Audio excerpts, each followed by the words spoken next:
દેશભરમાં હાલ ગણેશોત્સવ ચાલી રહ્યો છે, તેવામાં હાલ ગુજરાતમાં ગણેશ વિસર્જન દરમિયાન મોટી દુર્ઘટનાઓ પણ સામે આવી રહી છે। જામનગરમાં તળાવમાં ગણેશ વિસર્જન કરવા ગયેલા પિતા પુત્રો તણાયા હતા અને પિતા અને પુત્રોની આજે અંતિમ યાત્રા નીકળી અને તેમના મૃતદેહ જ્યારે તેમના ઘરે પહોંચ્યા હતા ત્યારે પરિવારના હૈયાફાટ રુદનથી ગામમાં ગમગીની છવાઈ ગઈ હતી।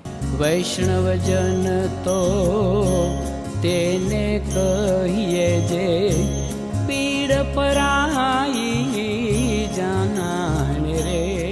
નમસ્કાર, નવજીવન ન્યૂઝમાં આપનું સ્વાગત છે। હું છું જયંત દાફડા।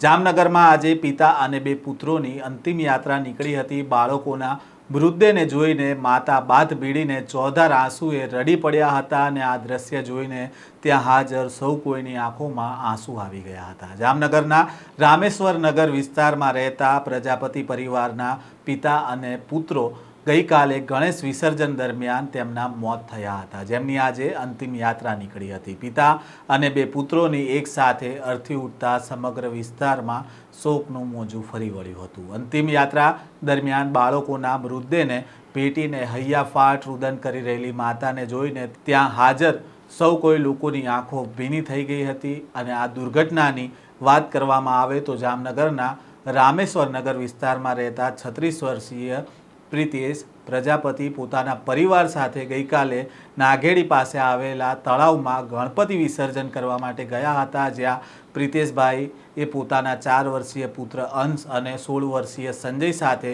ઊંડા ખાડામાં ડૂબી જતા આ ત્રણેયના મોત થયા હતા। ઘટનાની જાણ થતાં જ પંચકોશી બી પોલીસ સ્ટેશનના પીઆઈ રાઠોડ અને તેમની ટીમ ઘટના સ્થળ પર પહોંચી હતી। ફાયર વિભાગ દ્વારા કામગીરી કરવામાં આવીને આ દરમિયાન પિતા અને બે પુત્રોના મૃતદેહ છે તે તળાવમાંથી મળી આવ્યા હતા।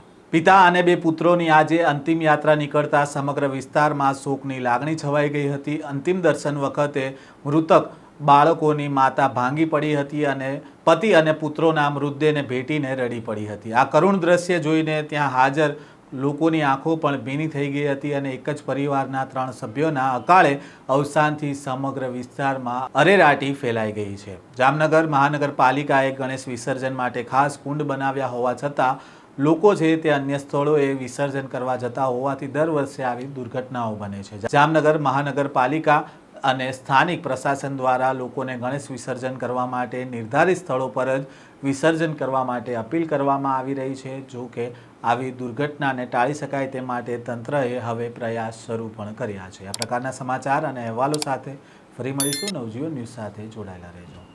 વૈષ્ણવજન તો તેને કહીએ જે પીડ પરાઈ